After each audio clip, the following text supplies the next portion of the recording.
Sale el sol por la mañana de 8 a 10 por la Troja Radio, presentando al Estatis y Freddy Sogamoso con mucho sabor. No te has muerto. Salsa brava y deportes, variedades y mucha información. No te has muerto. Es el magazine salsero desde Barranquilla para todo el mundo entero. Por eso te digo, Sabe olvidar. sí, oh. Sabe olvidar. Ah, la, la, la, la, la, la, la. Sabe olvidar. Tiene más salsa que el pescado. Sabe olvidar. Oye, tremendo bacalao. No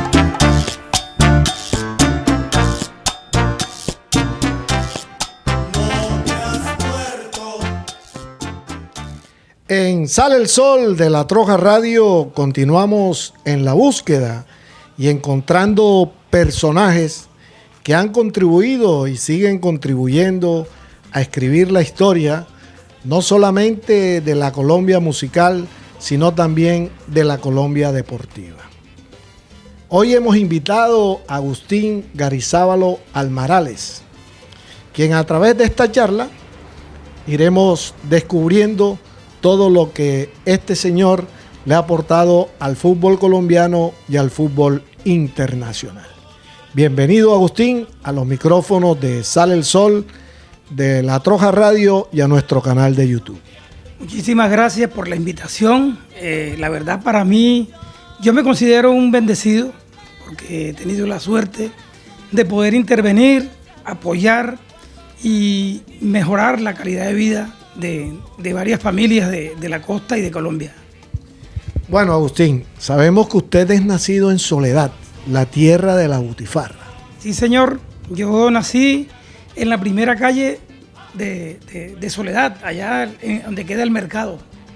Nosotros decimos allá en Soledad el caño, donde está el caño, que queda el mercado.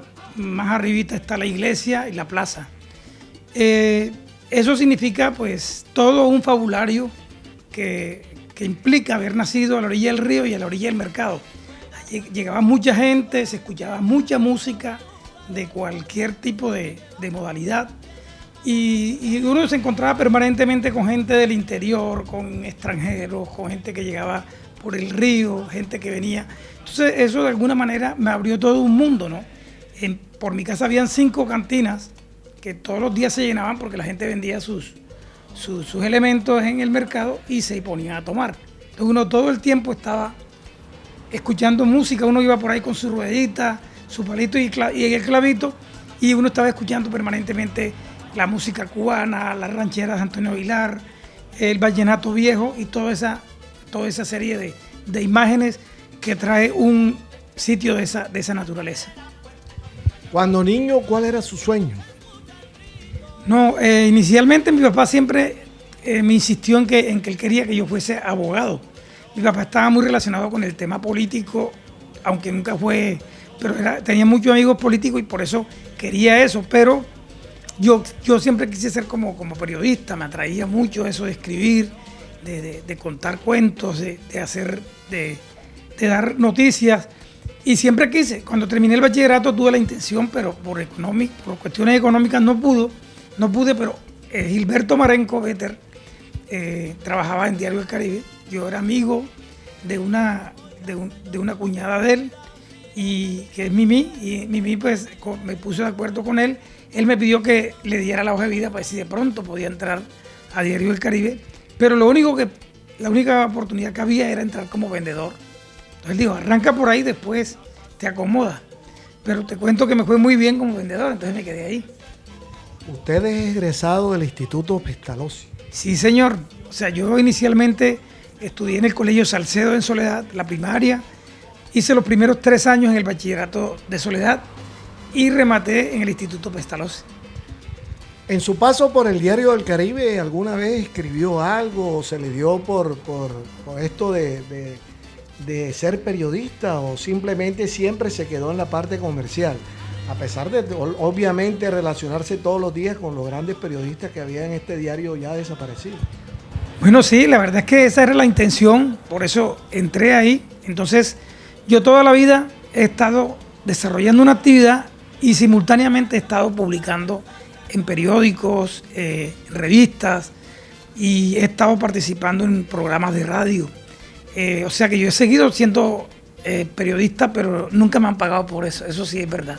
Nunca he recibido un peso por esa actividad, siempre ha sido como un gran hobby, escribir, dibujar y hacer eventos periodísticos. Pero yo sí, en el Diario del Caribe permanentemente me publicaban en la esquina del viernes, me publicaban en las páginas deportivas, y fui quizás en Colombia la primera persona que publicó en el Diario del Caribe. Así fueron los goles. Como no había televisión, no había nada, entonces Alfredo Robles y Otto Garzón Patiño y Raúl Correa Andrés me abrían un espacio. ¿Usted empezó ahí en el Atlético Mineiro de Soledad? Sí, la verdad yo jugué en ese equipo básicamente de los hermanos Manga, y así como tú dices, la madrina era Omaira. Yo jugué como 5 años ahí. Era marcador izquierdo. Marcador izquierdo, pero uno cuando eso no aspiraba a ser futbolista, o sea, no es como ahora que todos los pelados tienen la aspiración de ser futbolista. Antes no, antes uno jugaba porque uno quería ganarle a la cuadra del otro barrio o jugar un torneo, no más. Y uno no aspiraba a eso. Yo jugué con Héctor Cortina, que fue de los que jugaban con nosotros, el único que yo creo que llegó a una escala superior. Entonces, creo que uno disfrutaba del juego de otra manera, como se disfruta ahora. ¿Del Mineiro a dónde saltó? No, ya del Mineiro salté al Pestalozzi, me dediqué a estudiar. Yo además era el periodista del colegio. El profesor Carlos Granadillo, que era el rector, me abrió la cartelera de la rectoría, y yo hacía crónicas de los partidos de los profesores, de los intercursos, de los intercolegiales, hacía entrevistas, hacía un reporte de la Semana Cultural. Entonces yo hacía eso.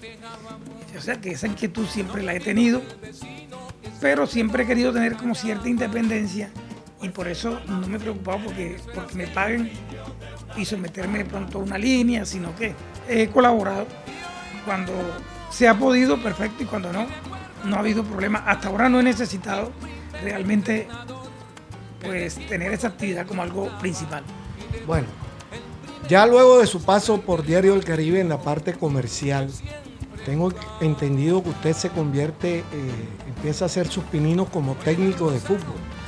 Llegó a varias selecciones Atlántico acompañando a Jorge Alcázar y otros técnicos en Toño Rada, que empezaron con la formación de jugadores juveniles. Sí, bueno, yo tengo que decir que yo llegué al fútbol de manera accidental. Cuando yo estaba trabajando en Diario del Caribe, yo ganaba muy bien, porque además del sueldo, nos ganábamos unas comisiones. Un día vi que unos pelados por la casa estaban jugando, y yo le dije que los pelados que ¿por qué no sacaban un equipo? Entonces, no, que nos faltan las camisetas. Entonces, ellos armaron un equipo y yo les patrocinaba. Yo les compraba las camisetas, las pantalonetas, y a veces iba a verlos jugar. Pero un día el técnico no pudo, y yo ese día hablé con los muchachos y les hablé como jefe de venta. Les hablé de motivación, de que pensaran que son mejores, que juegan, que se divirtieran, y ese equipo ese día jugó como nunca había jugado. Entonces, ya me entró el gusanillo. Y entonces, a partir de ahí, comenzamos a tener partiditos y tal. Solamente hacíamos una reunión los viernes hasta que un día me golearon. Entonces, el técnico que me goleó, que se llama Nicolás Llanes, me dice: lo que pasa es que yo entreno y tú no entrenas. Entonces ahí sí vino otro problema, porque ¿cómo hacía yo?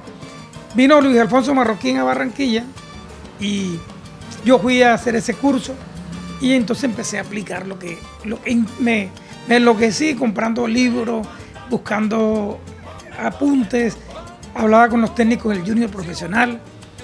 Se me despertó esa curiosidad, y empecé a tener un equipo que se llamaba Gremio Unido. Y con Gremio Unido pasamos 5 o 6 años campeones en Soledad, porque cuando eso uno no podía venir a la liga. Y entonces ahí me vio la selección Atlántico. Me hice técnico de la selección, porque yo trabajaba en el Diario del Caribe y Francisco Figueroa Turcio y el difunto Helder Hernández me hicieron unos reportajes de ese equipo y no sé qué, y me promocionaron. O sea, yo fui madurado a punta de periódico.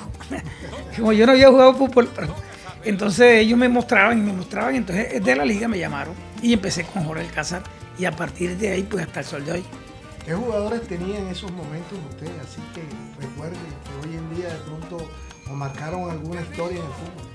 Bueno, los que más sobresalieron, la verdad pues ninguno tuvo así la posibilidad de jugar profesional, pero los que más sobresalieron fue Osterman Colón, un delantero, el pelado Jorge Gutiérrez, que le decían Bolita, el Mono Moreno, un crack realmente, y un jugador que le decíamos el Coque, que se llamaba Jorge Hernández.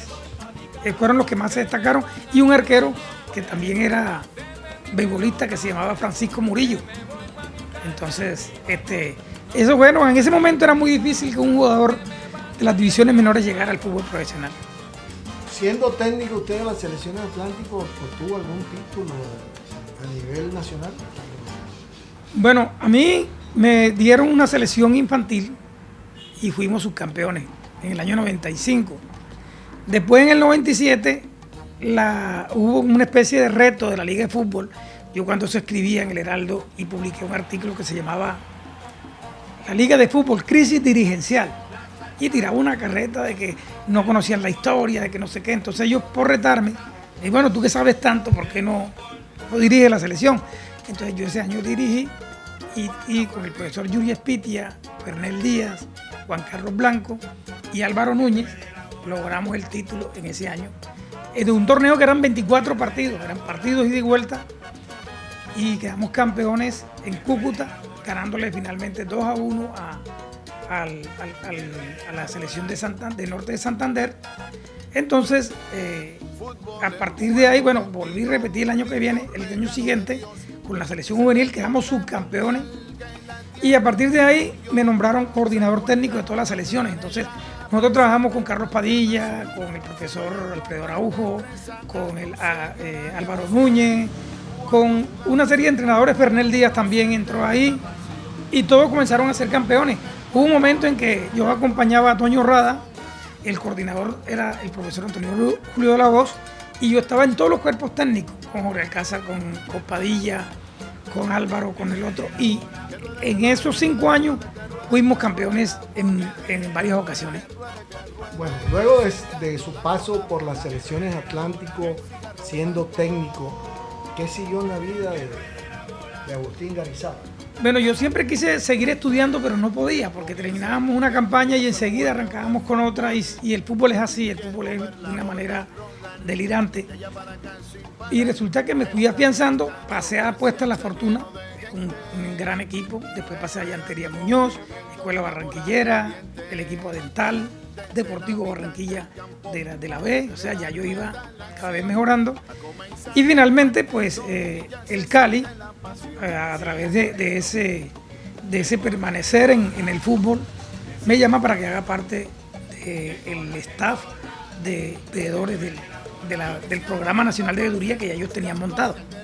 Eso fue en el año 1999, o sea que ya hace casi 23 años de estar en esta labor.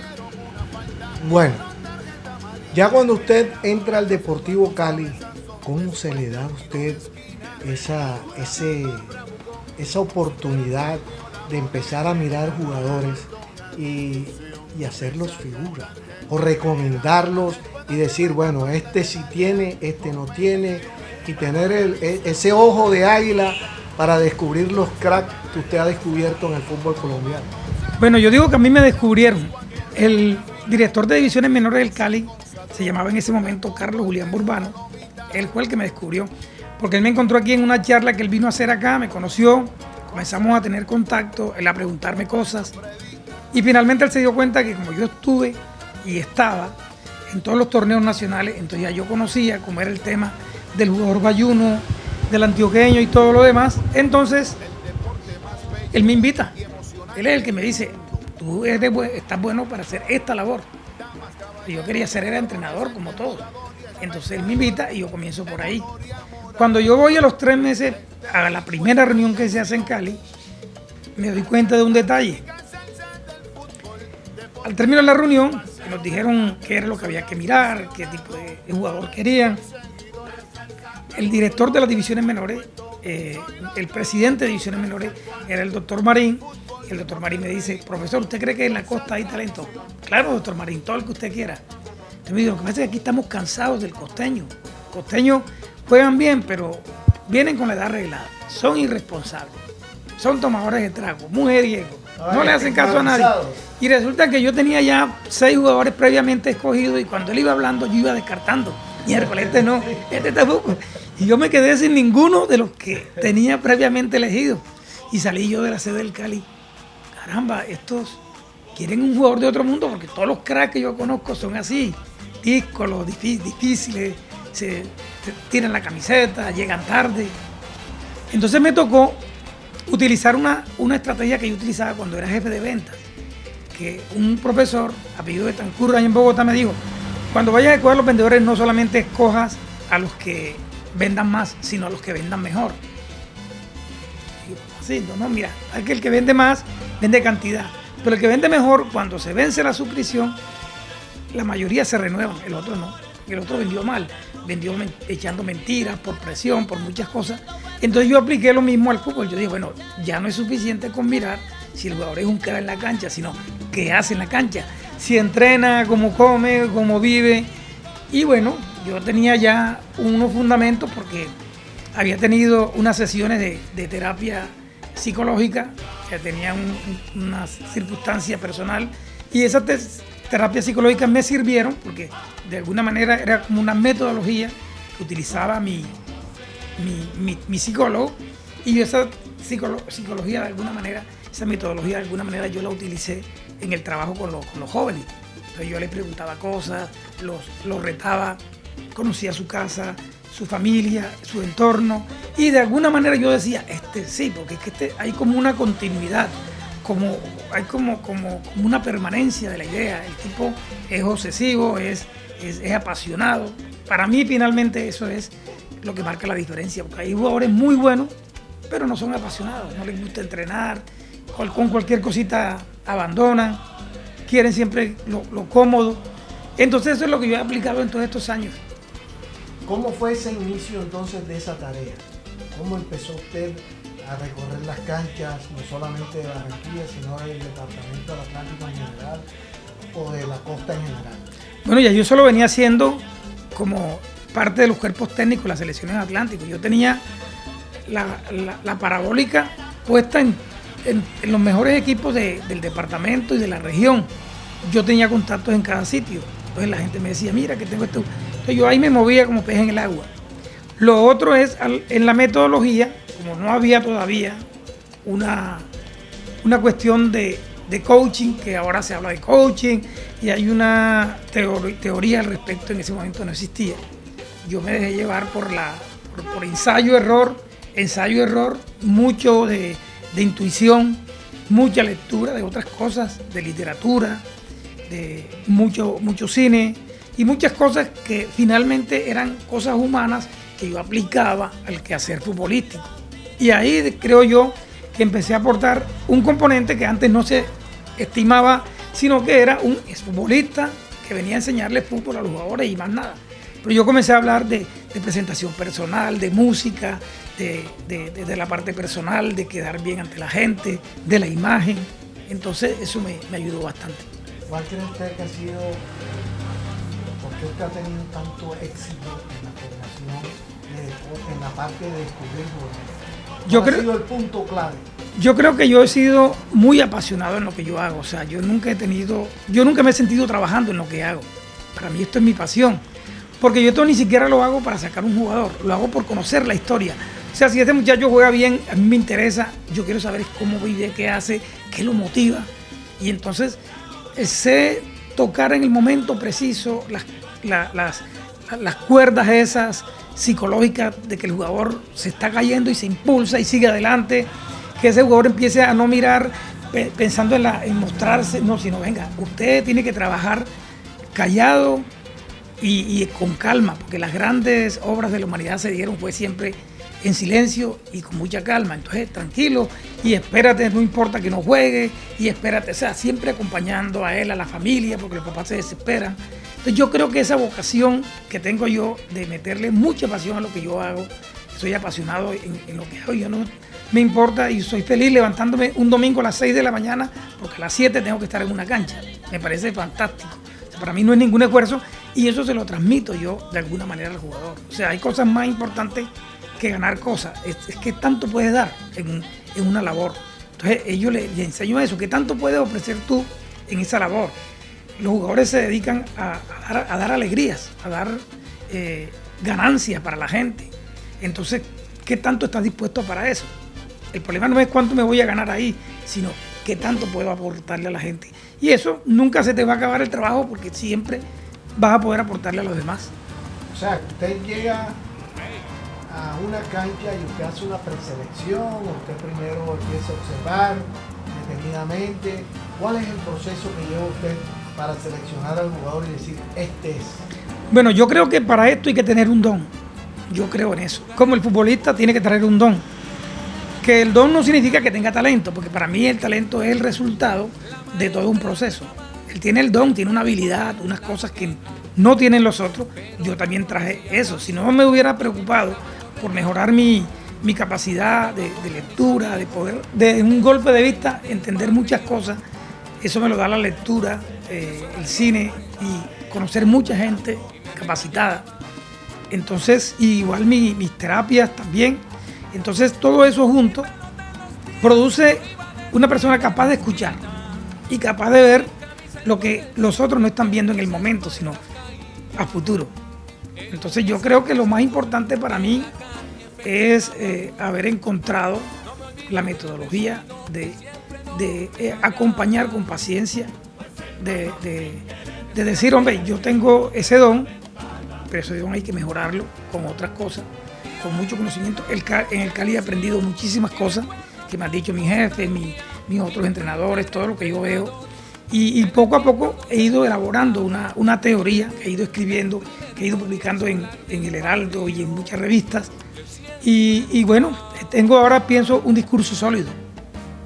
¿Cuál fue su primera satisfacción? Este jugador llegó, y aquí está, se los traigo. ¿Cuál fue ese primer jugador? Abel Aguilar, que fue el primero de los jugadores que yo acerqué al Deportivo Cali, que debutó con el Deportivo Cali. ¿Dónde lo vio usted a Abel Aguilar? Abel Aguilar, él participaba con la selección Bogotá en todos los torneos nacionales. Entonces, el papá era el presidente de la Liga de Bogotá y yo hablaba con el papá siempre. Entonces él me decía siempre, ¿viste al hijo mío? Yo le decía que sí, pero en realidad yo no la llevaba para bola.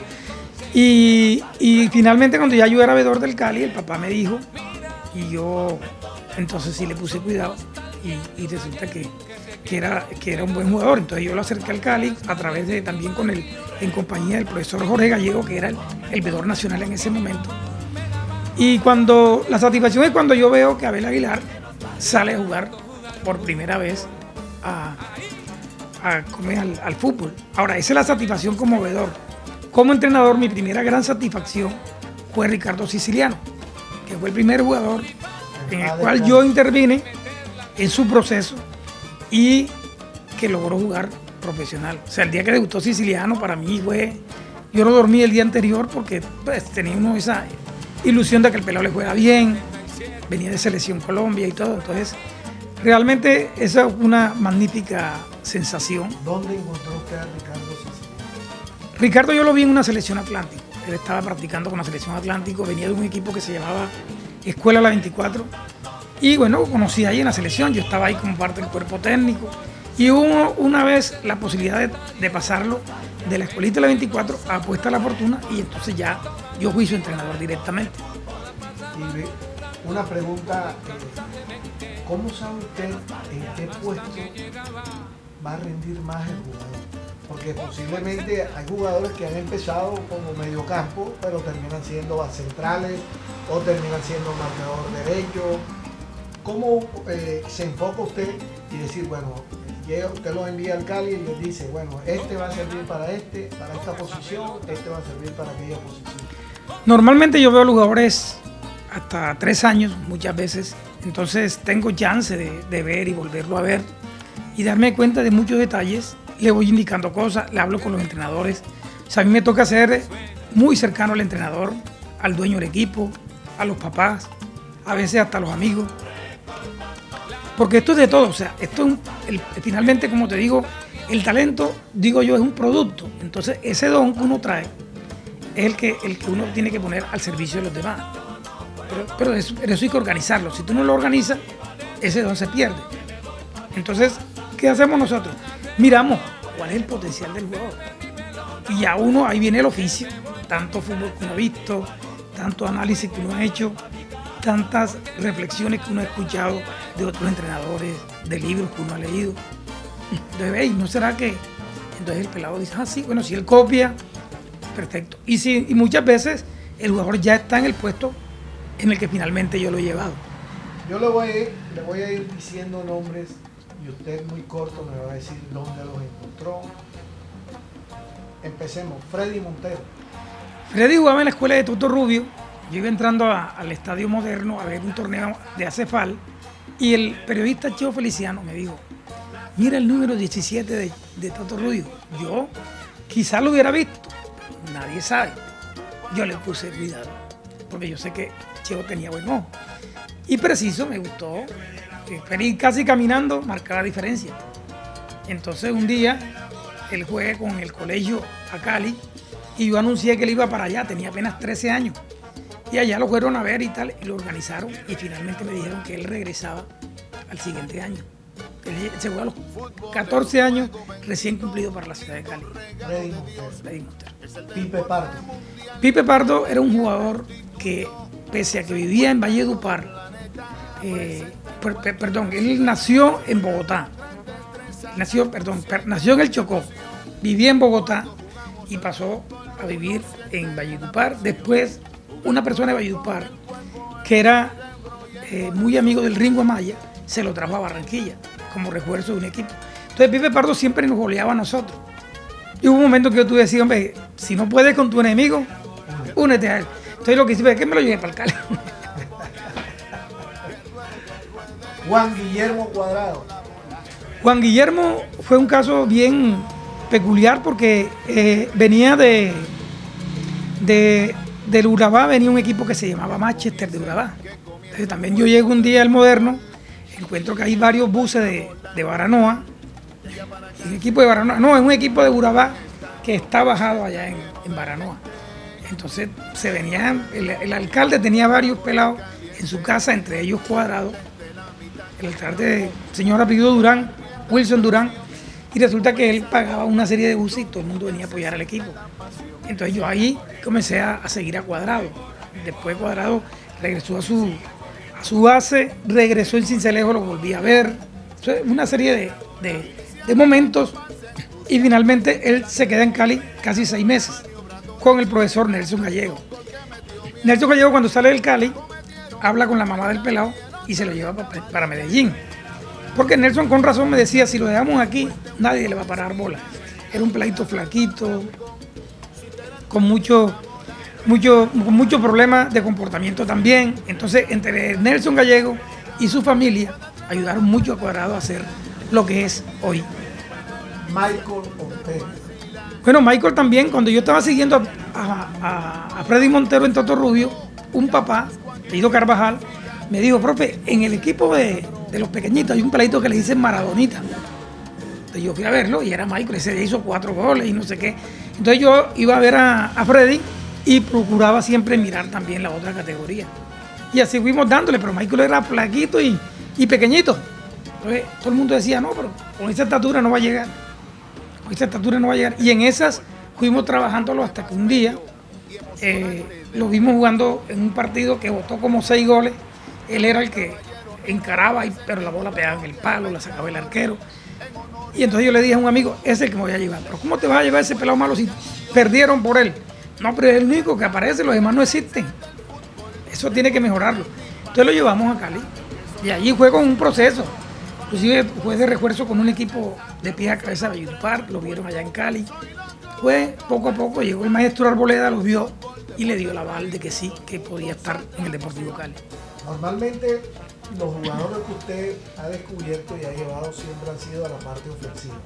Hay uno que se ha destacado en la parte defensiva, Alexis Pérez. Sí, exacto. Alexis es de los primeros jugadores defensa que se han destacado. Alexis estuvo 2 años en el Deportivo Cali. Finalmente no hicieron opción de la compra. Y entonces, en ese momento estaban montando la autónoma. Yo hablé con Orlando Niebles, que es mi amigo, y le dieron el chance de estar ahí a través de un empresario acá que se llama Helmut Güeni, y lo metieron ahí a la autónoma. Y a partir de ahí, Helmut de ahí lo llevó a España, regresó al Junior y mira por dónde anda Alexis Pérez. Hablemos ahora de 2 grandes ligas. Primero, Rafael Santos Borré. Bueno, es uno de los que está en este momento en el top. Sí, es uno de los jugadores que ha mostrado mucho oficio en su labor de goleador. ¿Dónde lo encontró usted, Rafael Santos? Él también fue acá en la cancha de Nueva Granada. Jugaba en un equipo que se llama Neogranadino. Los dueños eran Federico Chan y el papá de Abel Aguilar, Álvaro Aguilar. Entonces yo recomendé a un entrenador que se llama Henry Peralta y Henry me insistía, tenemos un muchachito que juega muy bien, ¿qué tal? Yo decía, Henry, pero tranquilo y tal. Pero un día yo fui, como a los 2 meses yo fui a verlo y en 10 minutos dije, no, este pelado es diferente. Se parece en sus movimientos a un jugador que se llama Armando Carrillo, que le decía en La Perra, de Valledupar, que fue mi segundo jugador que yo llevé y tenía cosas de Freddy Montero. Pero era muy livianito. Bueno, vamos a esperarlo. Entonces yo le entregué un uniforme a Federico para que se lo entregara al chico y a partir de ahí hicimos un seguimiento de 2 años. Durante ese tiempo él fue campeón goleador en ambos torneos en la liga. Entonces me pareció interesante. En un torneo que se hizo aquí, final de la categoría prejuvenil, la selección Atlántico quedó campeón. El profesor Burbano, que fue el que me descubrió a mí, era mi jefe, y él se llevó a Juan Camilo Rojas, un pelado que ahora todavía juega. De Sabana Larga. Exacto. Me iba a preguntar también. Ahora usted me cuenta de Juan Camilo. Alexis Pérez, un pelado que se llama Jesús Martínez y un pelado Giancarlo Moreno. Entonces yo le dije, profe, ¿por qué no te llevas por 15 días a este peladito Borré para premiarlo? Porque ha sido 2 veces campeón goleador, por ahí la Sarmiento Lora está atrás de él y tal. Entonces se lo llevaron. A los 15 días me llamaron, profe, ¿qué posibilidad hay de que ese pelado se quede enseguida? Porque nos hace falta un delantero para la liga. Estamos jugando torneo nacional y a veces no tenemos el delantero para la liga. Entonces él se quedó y en 3 meses fue el goleador de la liga. ¿Cómo será que en la final del torneo nacional sub-17 Borré no estaba inscrito con ese equipo? Hay una foto muy diciente donde están varios jugadores, entre ellos está Orejuela, un pelado que se llama Juan Sebastián Quintero, todos con la medalla y Cali campeón, y Borré tenía la camiseta de presentación. Esa foto existe. Entonces, fíjate que a él le tocó esperar, fueron 2-3 años en el proceso donde no se sabía que Borré podía llegar a ser un gran jugador. Y hoy en día, ¿Sí? una gran realidad. Juan Camilo Rojas. Juan Camilo Rojas, pues es el hermano de Andrés Felipe Rojas. Yo esos peladitos los vi en una final de la Liga de Fútbol cuando tenían 11, 12 años. Y me encantó tanto el equipo que le dije al dueño, estos peladitos juegan muy bien, pero físicamente hay que ayudarlos. Ayúdate con un médico, un preparador físico que los mejore y tal. Bueno, y eso quedó así. Como a los 2 años o 3 años, un partido, yo veo otra vez a Andrés Felipe Rojas.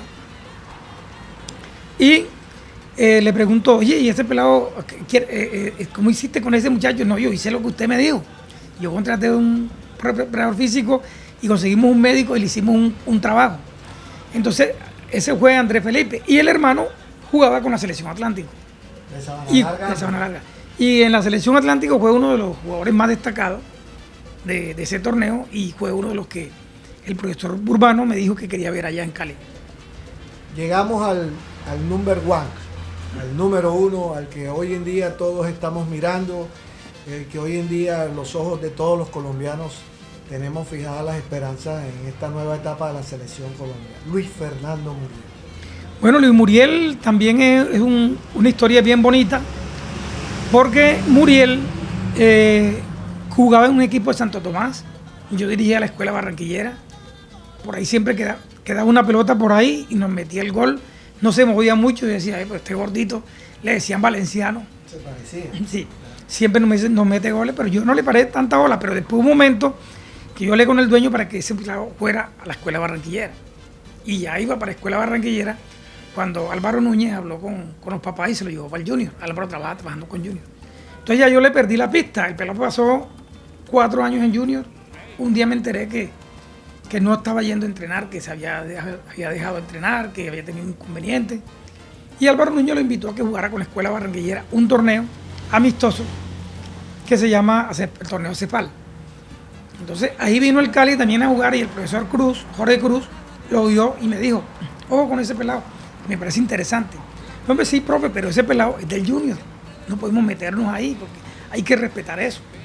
Bueno, el profesor Cruz se fue, pasó el tiempo, en septiembre me dijeron, ya ese pelado lo escribimos con la escuela barranquillera. Entonces, empecé a mirarlo en la escuela, duramos 1 año y medio siguiéndolo. Eso fue en el año 2006, en el 2008 él llega a la ciudad de Cali y lo recibe Cruz con el profesor Abel da Graca y empieza el proceso en serio allá en el Deportivo Cali. Él debuta en el 2009 con Cheche Hernández, un solo partido, después juega sub-20, queda campeón goleador de la sub-20 y en el 2010 es donde se dispara, donde le hace 3 goles a Once Caldas y hace 9 goles en 12 partidos y lo venden a la Udinese. Y hoy goleador del Atalanta.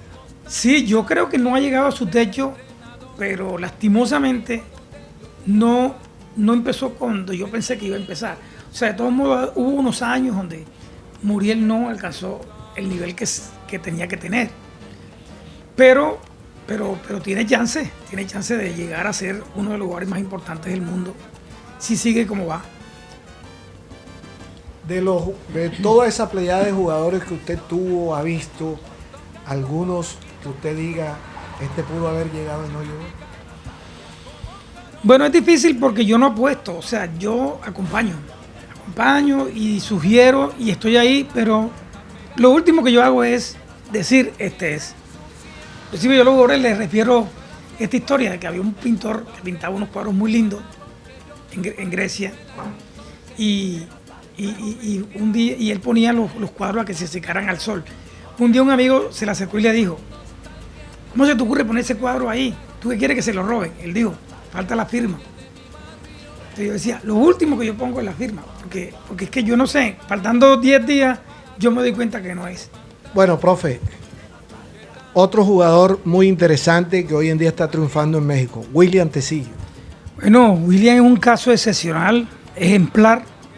La verdad es que yo fui técnico de William cuando tenía 11 años, 12. Inclusive, de alguna manera nosotros lo inducimos a que fuera central, porque nosotros lo tomamos como lateral izquierdo. Pero tenía unos pies tan grandes que se atropezaba a veces y se caía. Entonces yo decía, no, mejor en el medio, porque con eso tú tienes que desplazarte menos y puedes entregar sin problema. Y fíjate, o sea, nosotros no creíamos honestamente que William iba a llegar al nivel que ha llegado.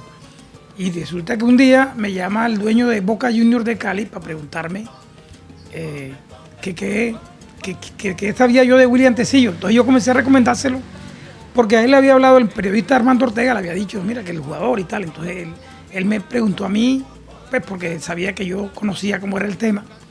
Y resulta que me dice, bueno, pero ahí si es tan bueno, ¿por qué no te lo has llevado para el Cali?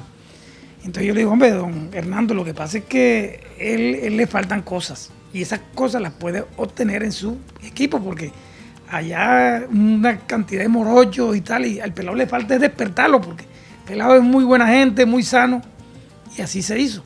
Y mira que William Tecillo ha demostrado ser un central de valía. Anthony Tapias.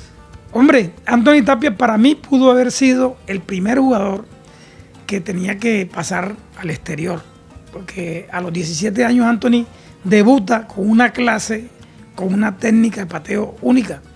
y con una calidad.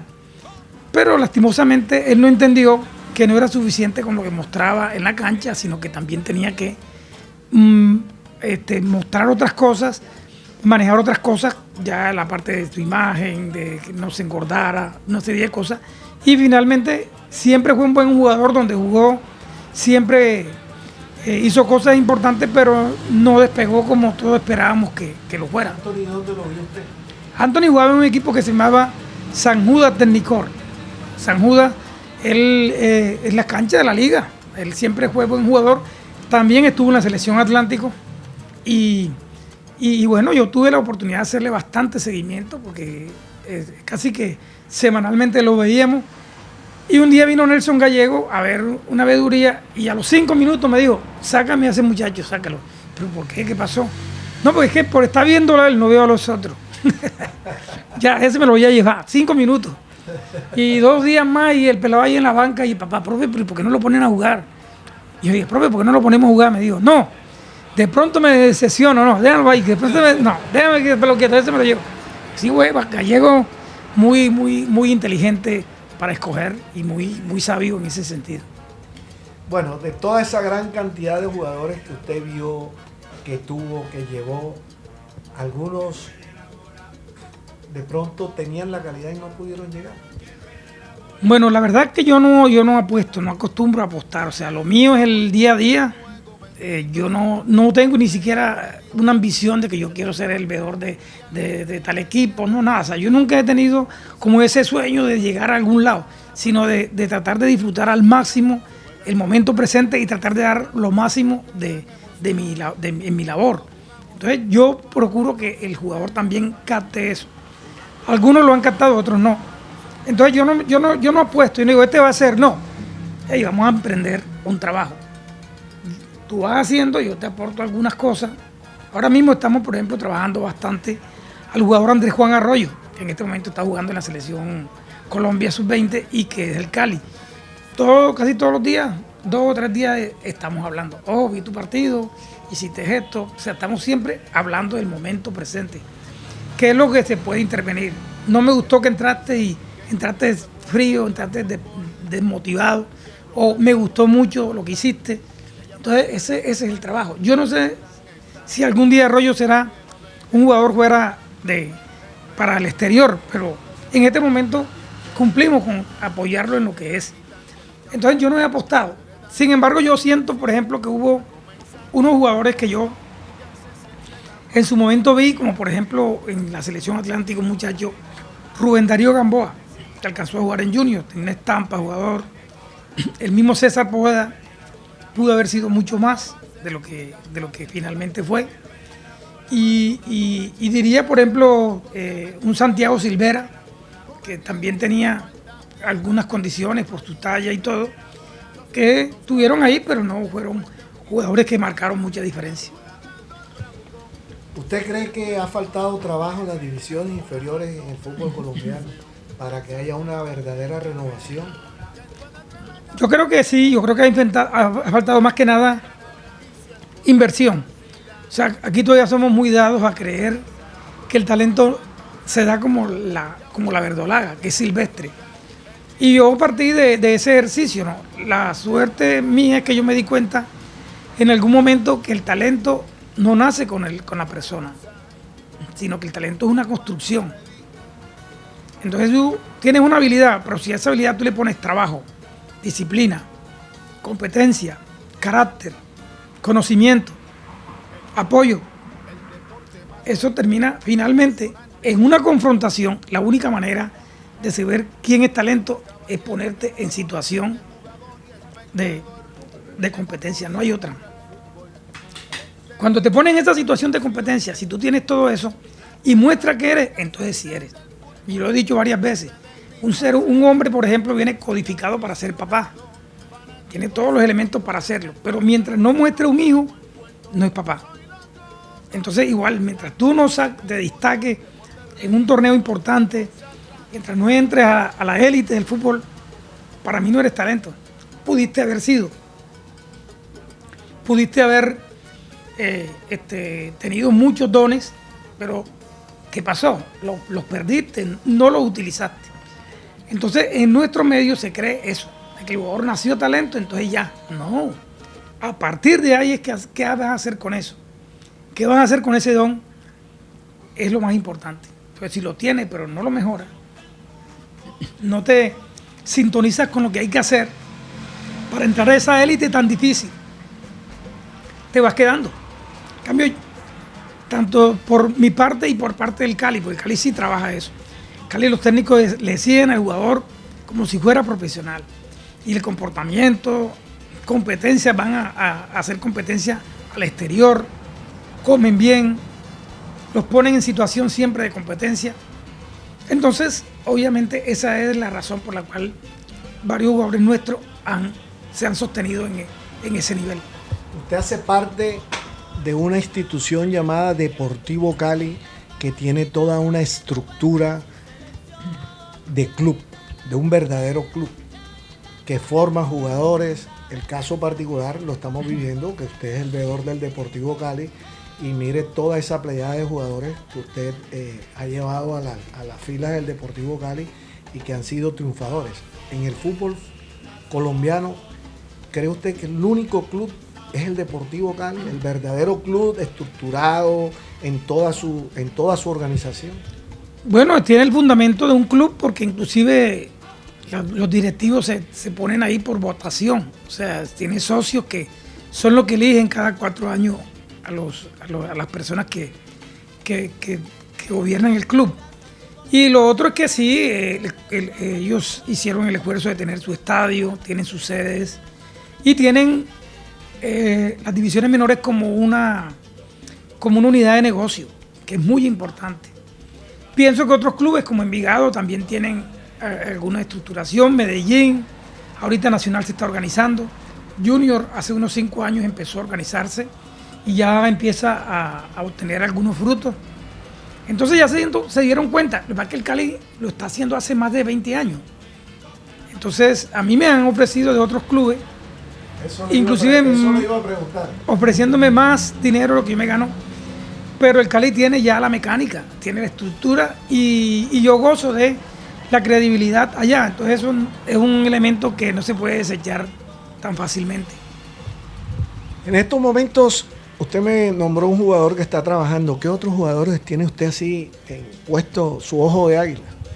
Bueno, en este momento los que yo estoy acompañando normalmente no los menciono porque son jugadores que no se sabe todavía, pero sí puedo mencionar los que ya están en el Deportivo Cali.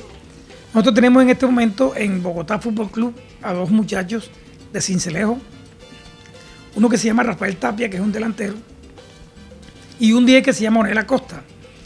Tenemos en Fortaleza un central que se llama José Caldera, que hace unos días hizo un gol, le hizo un gol a Valledupar, rapea en el palo y él llega y entra. Ese muchacho es de Sagún. Tengo en el equipo profesional del Cali, además de Arroyo, a Jorge Marsiglia, que también es de Sagún. Y bueno, y tenemos una camada de muchachos en la sub-20, donde está Orozco, Gianfranco Orozco, Jonier Jaimes, Quique Camargo. O sea, hay unos 5 o 6 jugadores en esa categoría que están esperando la oportunidad para dar el salto en el Cali o ir como refuerzo a otro equipo. El Cali los presta y vuelve y los trae cuando ya haya madurado. Acudiendo a la experiencia que usted tiene como formador de jugadores, como técnico, ¿por qué cree que se viene fracasando a nivel juvenil en el fútbol colombiano, en las competiciones internacionales? Digo porque no hay esa regularidad en los trabajos. O sea, ya por lo menos con el profesor Queiroz, ya tenemos permanentemente un cuerpo técnico de divisiones menores de Colombia. Anteriormente cada equipo le ponían un técnico y si fracasaba o si perdía, enseguida lo sacaban, ponían otro. Entonces ahí es muy difícil. Es necesario tener una estructura de técnicos y un concepto que todos los técnicos más o menos tengan la misma metodología y que ya tú sepas que ese jugador va a ir subiendo de la infantil, de la sub-15 a la sub-17, a la sub-20 y a las mayores. Y no que cada técnico por lo que piense. Entonces Eso es lo que ha faltado una continuidad, un plan que se cumpla a 10 años. Entonces, bueno, esta es la idea durante estos 10 años, estos son los entrenadores, vamos a buscar este tipo de jugador. Tenemos unos veedores allá en diferentes regiones del país que nos van a ayudar. A mí nunca me han preguntado, por ejemplo, hey, ¿tú qué? No, yo no, uno no participa de eso. Entonces, debería ser una estructura de todo el fútbol de Colombia, desde el técnico, no sé, ojalá de pronto el profe Reinaldo Rueda lo haga porque él tiene mentalmente la organización para eso, pero sería bueno que él montara un esquema que desde el equipo profesional, la selección de mayores hasta la última selección, todo el mundo esté identificado cuál es el jugador que hay que buscar para que no estemos equivocándonos, ensayando aquí y ensayando allá. Hablemos un poquito de la selección Colombia de mayores. ¿Cómo la ves? Es una incógnita, porque viene de un descalabro bravo, de 9 goles en 2 partidos en contra. No sé qué está pensando el profe Reinaldo. Él entra, qué tanta responsabilidad pueda tener en ganar o perder ante Brasil y ante Paraguay, no sé. O sea, para mí es una incógnita. Ojalá Dios quiera que todo se resuelva positivamente y nos pase como nos pasó en su momento cuando llegó Pekerman, que Colombia estaba trastabillando, llegó Pekerman y enseguida le ganaron 4-0 a Uruguay, y a partir de ahí le ganamos a Chile, allá en Chile. Entonces enseguida se notó el cambio. No siempre se tiene esa suerte de que las cosas se emparejen enseguida. Ojalá esta vez sí sea el caso. Su pupilo Rafael Santos Borré debe ser titular en la selección. Bueno, yo pienso honestamente que él debe estar en la selección. No sé si titular. Por simplificar, creo que lo ideal sería que la pareja que está rindiendo a nivel de Italia, como Zapata y Muriel, en principio para mí, o sea, si yo fuera el técnico, lanzaba a esos. Porque esos son jugadores que están jugando y que vienen en el ejercicio de esa dinámica. Y Borré, pues como mi as bajo la manga, en cualquier momento me puede dar un plus diferente. ¿Por qué no ha sacado usted arqueros? Pues yo en 22 años he llevado 4 arqueros al Cali, pero después yo caigo en cuenta que es muy difícil porque el Valle del Cauca es una tierra de arqueros. Y segundo, equipos como el Cali, como el Junior, como Nacional, como Millonario, normalmente sus arqueros son extranjeros. A esos clubes les encanta el arquero uruguayo, el arquero argentino. Entonces normalmente el suplente va a ser uno del patio. Pues va a ser difícil que un pelado de Barranquilla o de la costa vaya a ser suplente en el Deportivo Cali. Muy difícil. El jugador costeño es dado a anotar goles. Por eso tanto éxito usted ha tenido con toda esta pleyada de delanteros, goleadores, Muriel, Santos Borré, Freddy Montero, Michael Ortega. Sí, los costeños y los bayunos también son goleadores, y los antioqueños, pero la diferencia es que nuestros modelos son esos. O sea, un pelado de Barranquilla y de la costa, ¿a quién mira? A Borja, a Teófilo, o sea, entonces hay una especie de proceso. El jugador está mirando ahí. Tenemos pocos centrales, porque casi no hay arqueros. Pero es por eso. Además, a nosotros nos ayudan estos parajes, estas tierras llenas de arena. El jugador se vuelve potente. Y finalmente el 10 y el 9, el delantero, tiene que ser medio creativo, un poquito flojo a veces, porque nosotros somos así. Nosotros somos carnaval, somos alegría, entonces no somos tan aplicados al reglamento, a la táctica, somos otra cosa. Pero ojo, tenemos una debilidad, que el jugador costeño hay que darle afecto, hay que estar pendiente de él, hay que estar diciendo, es mío, tranquilo, va bien. Porque si comienza a apretar lo que él reaccione, como el bayuno o el antioqueño o el bogotano, difícilmente lo va a hacer, sino que se llena de inseguridad. Cuando comienza a apretar al costeño, lo más probable es que se llene de inseguridad y no despierte, al contrario, es contraproducente. Pero si tú le hablas con afecto, con cariño, muéstrale que él sí tiene ese potencial pero tienes que sacarlo nomás. Él como la entienda o la pille, no lo aguanta, no lo paras. Casi todos los jugadores que usted ha descubierto se han ido del país, han triunfado a nivel internacional. ¿Cuál cree que ha sido su secreto? Pienso que estar ahí es acompañar, no solamente mirarlo y mandarlo y que se defienda él allá, sino estar siempre pendiente.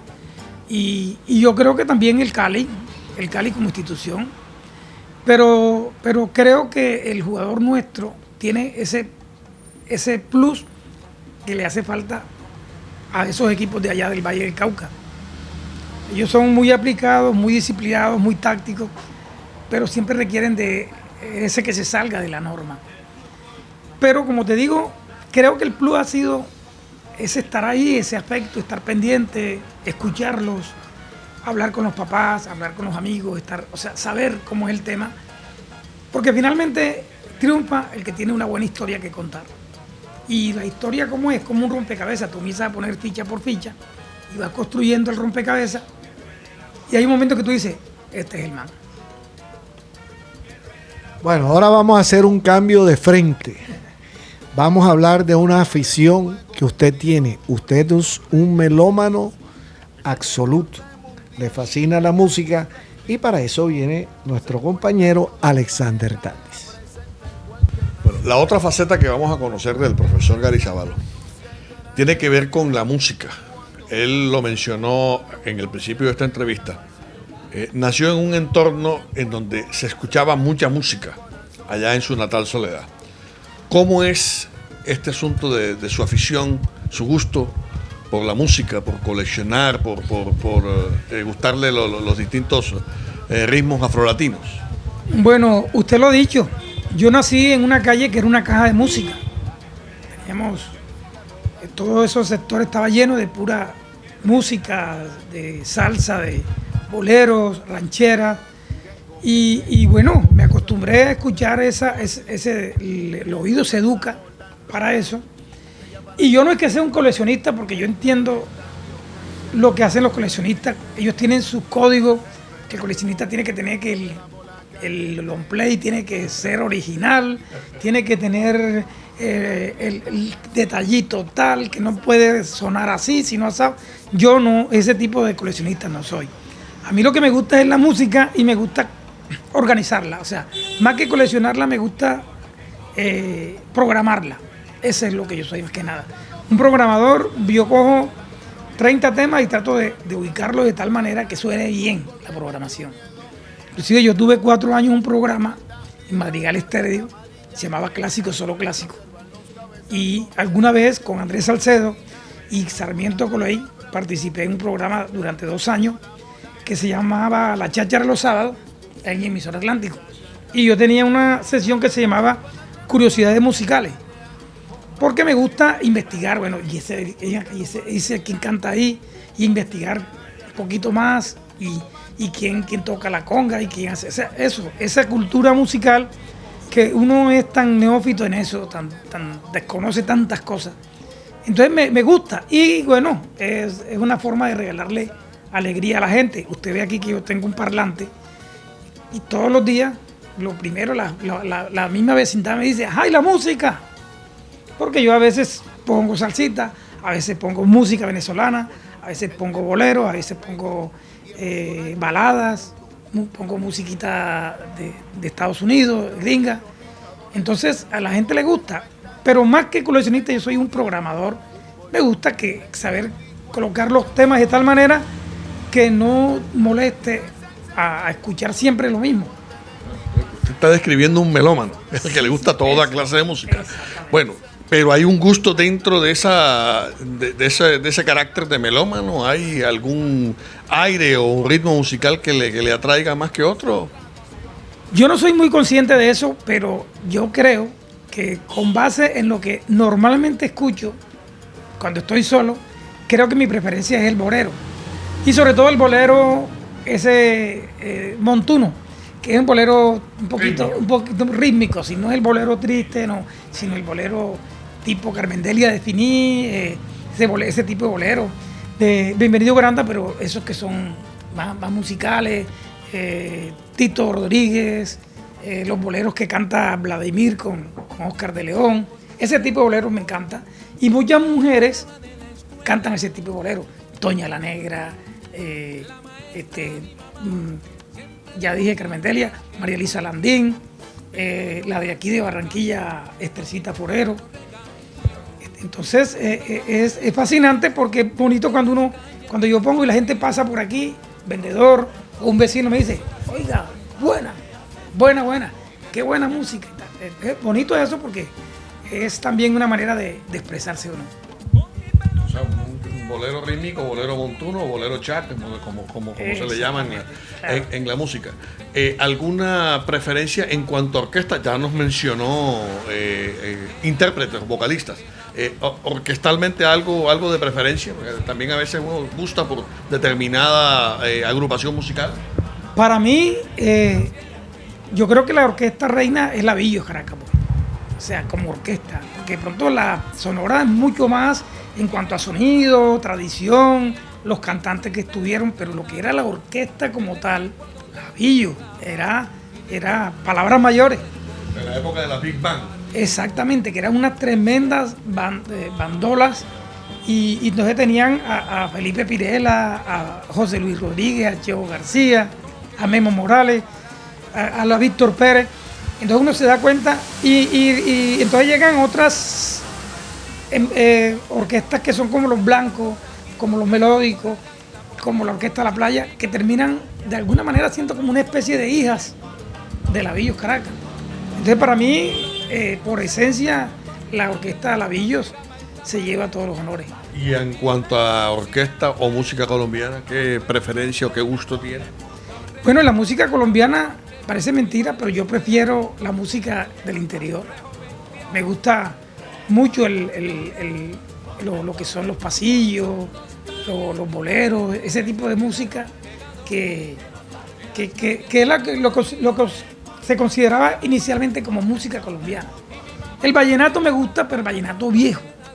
Tal vez porque lo escuché en la cantina de mi casa. ¿De los juglares? Sí, de los juglares, el de Juancho Polo Valencia, el de Alejo Durán, el de Andrés Landero, el vallenato de Julio de la Osa. Ese tipo de vallenato a mí me encanta, pero casi no lo pongo porque mucha gente no conoce ese vallenato. La gente prefiere más el vallenato nuevo. Y de los actuales, los Hermanos Zuleta. Para mí es la marca actual del vallenato. Vallenato auténtico, que le llaman. Auténtico, sí. Ese es lo que yo normalmente escucho y sí me gusta investigar, por ejemplo, en las baladas, de dónde es el artista, esa canción, de dónde viene. Porque un día me di cuenta que muchísimas de las canciones que cantamos ahora vienen del tango, vienen de la música cubana hace mucho tiempo. Sí, entonces uno cree que está ante una joya nueva y resulta que no, eso había sido grabado cualquier cantidad de veces. Entonces es mejor de alguna manera estar enterado y uno escucha también la historia de las canciones, por ejemplo. Que el tipo de la canción Tres Palabras, que es un bolero, con tres palabras.